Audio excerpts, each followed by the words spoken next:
Welcome, Gunrunner.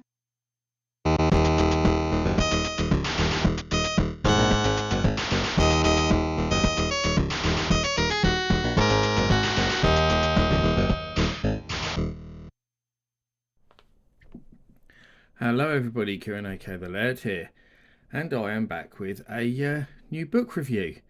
And this one is a really nice one indeed. I'll preface my ending bit by telling you that I was blown away by this book, so I think it's so lovely.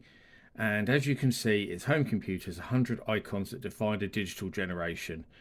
And nice cover image of a rather obscure computer, an Intertech Data Systems Superbrain apparently, and then you'll see down the list down the front of actually all the computers that are featured in it. So an incredible amount, as you can already see, but that's kind of unusual to see a kind of list of everything that's in it on the cover. But yeah, this is a really definitive book when it comes to home computers, because there's almost nothing that's left out. I mean, it's incredible, really. As you'll see, it's a nice big thick hardback book. I bought this a while back with some Amazon vouchers. I think it was on offer as well, and I was quite excited to get it, and it's worth every penny. It says on the back there that it was £24.95. I can't remember what it was. I think it had a few. I think I got it for 22, and then I had some vouchers, so it didn't really cost me a lot anyway. There's a little bit about it on the back. Thames and Hudson's the publisher. I think it's, oh, there you go. Text by Alex Wiltshire, photography by John Short. Not familiar with any of the names, but there's a bit about it on the back, and there's a picture of a Spectrum and an Altair 8800. I don't know where these marks have come from. That's rather annoying. I don't remember noticing them before. But we'll have a flick through it anyway. And this is very much a coffee table book, as you'll see, rather than something to read. But I like that. I like coffee table books that you can flick through. There's another Spectrum picture of a Spectrum Plus. And what have we got? Oh no, it's a QL actually, I think, isn't it? It's got F keys. I think that's a QL. So another little introduction bit, and then introduction the computer, says a list of them there.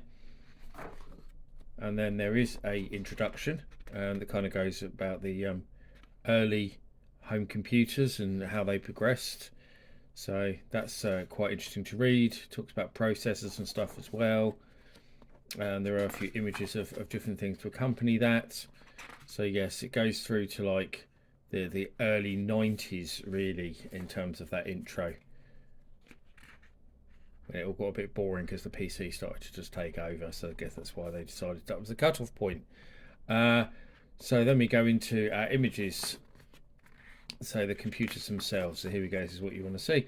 So basically, so you just got these full color glossy images of like the computers and what's inside them. So starting with the mini vac, the Altair 8800, which is, you know, considered by many as the first proper home computer.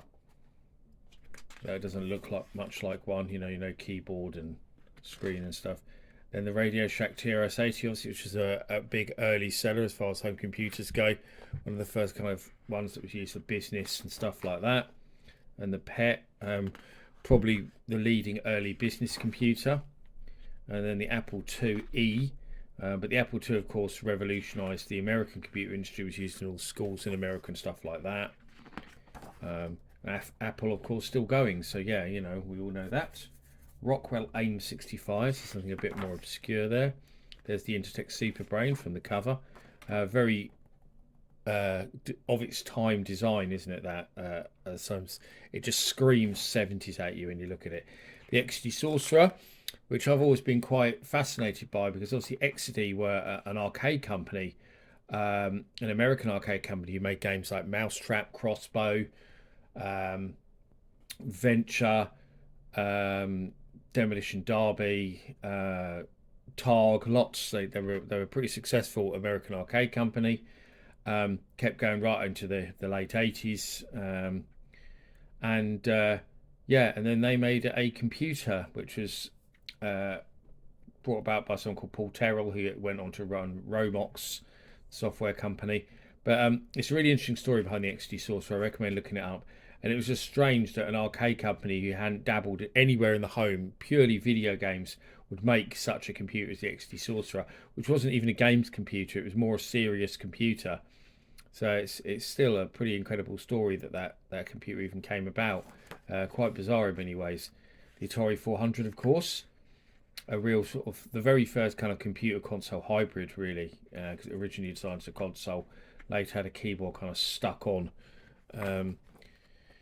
Science of Cambridge Mark 14, which is obviously important for Sinclair because that was the very first Sinclair computer, then called Science of Cambridge. So without that, we wouldn't have had the Spectrum and such like.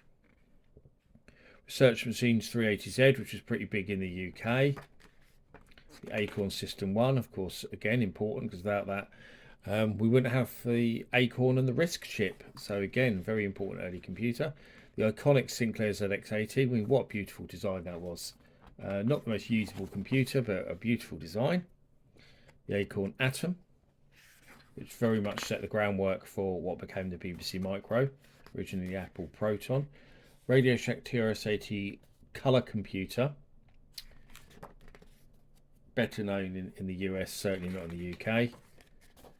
The Commodore VIC-20, the first computer to sell 1 million, so very important. Hewlett-Packard HP-85, something a bit more obscure. As you'll see, it has a built-in screen, a very small one, so it's a kind of early attempt at creating a kind of laptop, I suppose. The Apple III, not a successful computer for Apple at all. The Sharp MZ80K, which kind of reminds me a bit of the PET with its design, although these bits are modular, they kind of stack on the computer, but with its weird non-standard keyboard as well. A very, very strange keyboard. They have the Osborne 1, which is considered actually to be the first kind of laptop, is the wrong word, but the first proper portable computer because it could be run off batteries and stuff. So that is the predecessor of today's laptops. So again, very, very important computer. And talking of important computers, is the IBM 5150, which kind of was the one that broke the market and set the scene for what became the PC compatible market. None of that would have happened without the IBM 5150. The Texas Instruments TI-9948, a computer I've only discovered in more recent years, but I actually have a lot of love for. It's got some really cool and quirky games, so I'm a big fan actually. The Sinclair ZX81, I have one of those somewhere, though I'm not sure where. But yeah, horrible keyboard, but you know, it was a big seller for Sinclair and helped set the path to the ZX Spectrum, which is of course originally called the ZX82. There's the BBC Model A, the very first BBC Micro. And there's the Colour Genie, which was kind of a TRS-80 clone.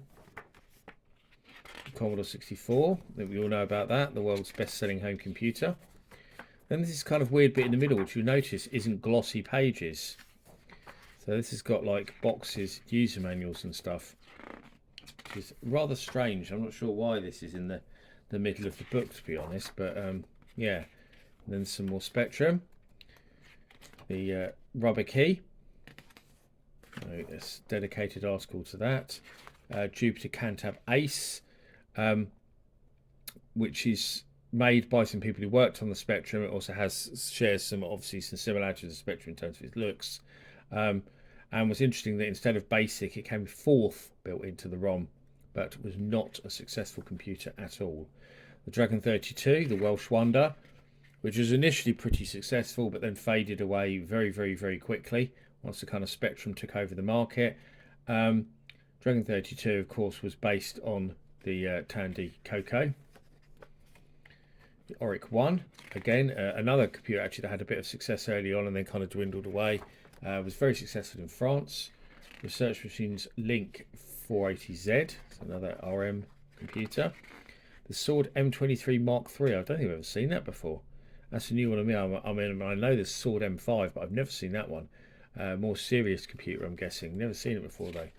Sharp MZ700 even. So we saw a Sharp MZ earlier in this book, with its non-standard keyboard. This was a much sleeker design. A tape recorder moved there, you know, built into the unit, and a proper keyboard. So the later Sharp MZ models were a lot better. There is the stored M5, which I spoke about, with its lift-up flap, which is kind of rubbish because you have to lift up the flap, put the cartridge and stuff in. And no one wants a computer, you know, sitting on their desk with its flaps out, do they? Yeah, Commodore PET 8032 SK, so a sort of proper keyboard rather than the weird keyboard that the early PETs had, but a very space age, very cool looking design, I think. A CWP Cortex, never heard of it. Very much looks like an early just PC compatible, but I don't know much about it. There's the Computers Lynx, Deck Rainbow, not so familiar with that. Olympia People, again, a lot of these just look like PCs. Apricot PC, I mean, that is a PC, so yeah. Micro Networks, Samurai S16, looks like an Amstrad PCW actually. Compact Portable, so very early portable PC. It still looks massive though, doesn't it, for a so-called portable. There's a Timex Sinclair 1500. So yeah, Timex sold Spectrums in America after having success with their version of the ZX81 in America, the TS1000. And they then launched their own version of Spectrum, but they completely messed it up because unfortunately the Spectrums they launched in America weren't compatible with the original Spectrums we had in the UK, which is a big error. They changed some things around, like adding another sound chip and stuff. Well, adding a sound chip because the original Spectrum just had the weird beeper. There's the Mattel Aquarius, a very strange looking computer in my opinion. The 600 XL, which I do like the looks of, with its kind of short version of the 800 XL. It's not as deep, but it's a very cool design, I think. And another computer actually has quite a cool design, the Spectravideo SVI 328 Mark II. I think I like the early Spectravideo 318 with the built-in joystick though. That's very cool looking. The Toshiba HX10, which I don't know about the rest of the world, but in the UK that is the most well-known and most common MSX you see. You see lots of them about. I'm not so keen on the design of the HX10 though, and when I went to get an MSX myself, that was a model that I ruled out very early. I didn't want that model because I don't much like the look of it. There's a much nicer looking MSX, the Canon V20, which is very stylish indeed. I wouldn't have minded one of them, but I didn't get one.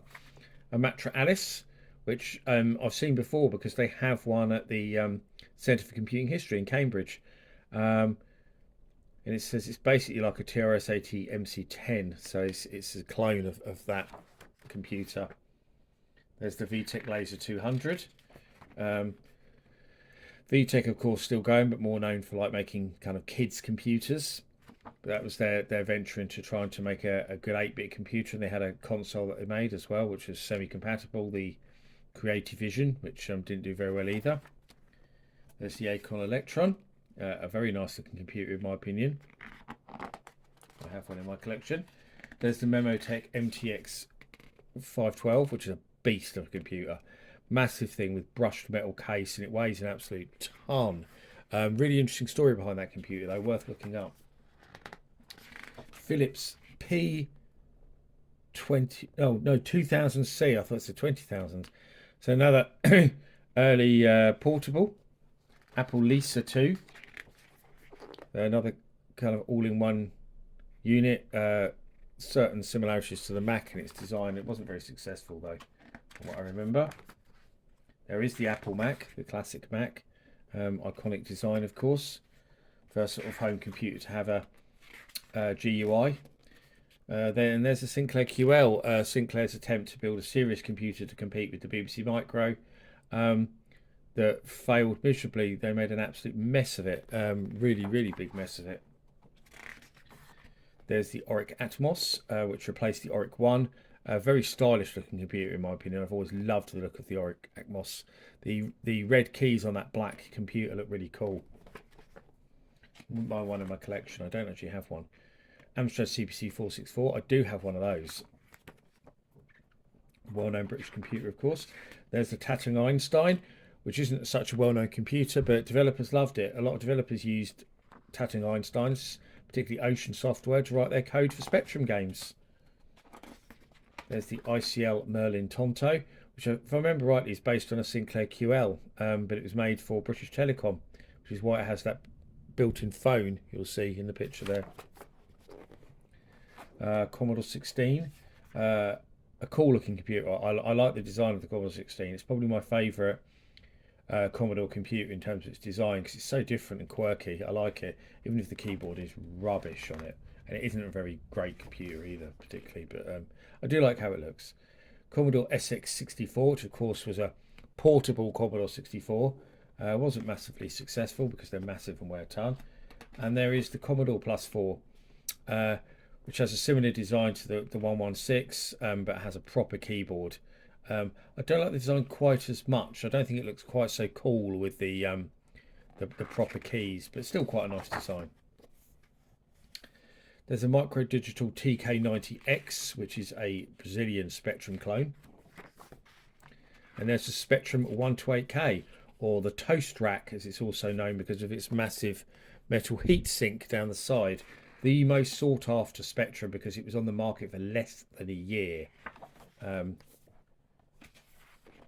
There's the Amstrad CPC 6128, which is basically CPC 464, but with double the RAM and a disk drive, but much more sedate looks. It hasn't all the multicoloured keys that the CPC 464's got.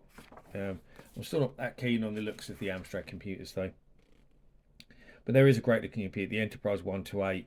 I was bidding on one of these recently, which ended up going for over £400, so I don't know why I bothered, but yeah, look amazing. I love the look of the Enterprise, great looking computer, very interesting story behind it which ties into the Spectrum Vega, so that's another interesting facet to it. I like the kind of built-in joystick on it. Yeah, very interesting computer. And here's another kind of bit with manuals and boxes and stuff on non-glossy pages, so on matte pages. And then we go back to our computers with the Atari 65XE, a lovely looking computer. Because they used the looks of the ST and kind of miniaturized it a bit. And I really like the look of the XE computers, even if the 800XL is probably the better computer in terms of usability, especially because it has the cartridge slot on top. I love how the XEs look. I think they look much nicer design.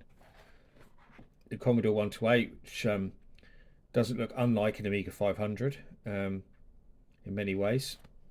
I think they based the Amiga 500 design on the Commodore 128, in fact. Atari 520 STFM, which is what I have in my own collection. I have an STFM, a great looking computer. I still think the Atari ST is one of the most stylish home computers ever made. All its angular lines, absolutely love them. There's the Amiga, which tried to kind of use a similar case design after the 1000. That's not 1000, this is a Commodore Amiga 1000. That's not, it's an A500. So that's a mistake there, isn't it? Oh dear, did you notice that? That's very strange indeed, because it's definitely an A500. But the A500 tried to sort of come in, because the 1000 wasn't very successful. Its Peter's box design is too expensive, so they cost reduced it to try and compete with the ST better, with the A500, and they did. It took the market from the ST, the 16-bit market, although nowhere near as stylish looking in my opinion. There's another Alice, the Alice 90. Again, they've got one of those at the Centre for Computing History as well. Really bizarre looking computer. Not just red, it's the cut off corners and stuff. Really strange looking thing. I'm not sure I like it. Very, very weird indeed. There's a Thompson MO6, very successful computer in France. It was their kind of BBC Micro in many ways, educational computer. Casio MX10 Type B, I'm assuming that's an MSX. Yes it is, yeah, I just read that. I don't like the keyboard on that, so design's not bad, but I hate that keyboard. Apple IIgs, the 16-bit. Wasn't really an Apple II because it was 16-bit and completely different, more to compete with the Amiga and ST. That was. There's a Tandy 1000, which was very closely related to the IBM PC Junior, basically the same hardware. So it was basically a PC that could play games, quite popular in America from what I believe. Amstrad PC 1512DD, so one of the earliest Amstrad compatible PCs. They make loads of PC compatibles. And there's the Tatting Einstein 256. which had a smaller, more compact design, as you can see, with the built-in single built-in disk drive and stuff. Very, very rare indeed. They are those are. And there's an Acorn BBC Master 128. The ones that most schools probably had, actually. Our school had 15 of them. Acorn Archimedes 440, it's one of the earliest Archimedes, separate keyboard and pizza box style design like a PC. There's the Cambridge Z88, which is what Sir Clive Sinclair did after he sold his computer division to Amstrad. He made the Cambridge Z88 because while at Sinclair he really wanted to make a proper laptop computer called the Pandora, and that evolved into the Z88, which he made later on. Quite a neat thing when it came out, actually. The Amstrad PPC 512, one of the first kind of real proper laptops, actually. And there's a Sinclair PC 200. A failed attempt to put the Sinclair name on a PC compatible, but not very good PC compatible, that wasn't entirely compatible, and you had to lift up all the top to put extra RAM in and stuff like that. Dismal failure, very useless computer, even if it does look quite nice. There's the next, which is what Steve Jobs did when he got kicked out of Apple, and then ended up back there. But yeah, the Goupil Golf 286, never heard of it. It looks like an early kind of touchscreen thing. I'm guessing that's what it was, but yeah, it's an early kind of touchscreen terminal, doesn't it? The Olivetti ProDest PC1. Strange, this disk drives above the keyboard. What a bizarre design. Not sure I like that very much. The Robotron KC87. I've seen one of these. I think it was at the Centre for Computing History in Cambridge. But has possibly the worst keyboard I've ever seen on any computer ever. Really, really bizarre thing. I think it came from East Germany or something. Something like that. But yeah, really, really strange. Really strange. I mean, I remember pressing the keys and thinking, that's just so weird. Yeah, totally unnatural to try and type on something like that with those weird little keys. Orel BK08, is that another Spectrum clone? Yes, it is. Much better looking one. Didactic M, is that the Spectrum clone or is that the Oric clones? I think they made both. Yep, that's the Spectrum clone, better looking one. There's the MG Sam Coupe, beautiful, beautiful looking computer. One of my favourite computers in terms of looks. Really nice computer as well, actually, deserved better. It came out far too late to make a difference. The Sam Coupe should have arrived a lot earlier. Shame it was a failure, because I remember drooling over it in computer magazines, but ended up getting an ST in the end. There's the 464 Plus, which of course replaced the CPC 464, but did really badly and was discontinued quite quickly. Not much nice looking computer in my opinion, though. Some quite interesting hardware. There's the beautiful Atari Portfolio, the first real palm top computer, and I have a Portfolio in my collection, as many will know because I featured it on the channel a few times. Most recently in my video looking at Terminator 2 stuff. Terminator 2 stuff. There's Atari Stacy, a beautiful looking laptop computer. Really, really nice indeed. Obviously compatible with the ST, used by a lot of musicians because they could take it anywhere with them. So yeah, very popular with musicians. The Apple Macintosh Portable. Atari TT. So it's kind of a souped up ST in many ways, but not completely compatible. It's a 32-bit, so it's before the Vulcan, kind of a in between in many ways. Commodore Amiga A500 Plus. Doesn't really look any different to the normal Amiga A500, so it's strange that they would include that one, to be honest. There's the Acorn A3010, so that was the Archimedes that was more designed to look more like a ST and Amiga, so more aimed at the home market. A Dell 316SX, an early Dell PC. An Acorn RISC PC, which is what replaced the Archimedes.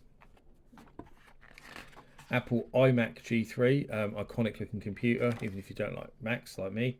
And it actually says all machines are part of the collection held by the Centre for Computing History in Cambridge, which explains why I've seen many of these before, as I mentioned in the video. I didn't notice that when I was looking at this the first time.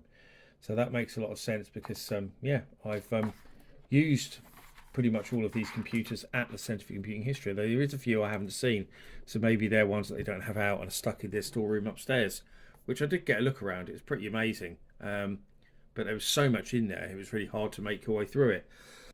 But yeah, as you can see, an amazing book. I know I've gone through the whole thing, which I don't usually do, but I just think it, I don't think that would put you off buying it. That's the thing, because if you want to sit and look at these pictures, like I did, it's an amazing book, a beautiful coffee table book, and I can't recommend this enough. It's wonderful, wonderful book. So if you've got some Amazon vouchers for Christmas and want to go spend them, and you want a really nice computer book, then go buy Home Computers, 100 Icons That Defined a Digital Generation. Probably one of my favourite computer books that I own. Really, really good, apart from that one mistake with the Amiga. But yeah, really beautiful, great book. Go and get it. But as always, I thank you for watching. I've been the Laird, and I'll see you all again for another video very soon. Bye bye.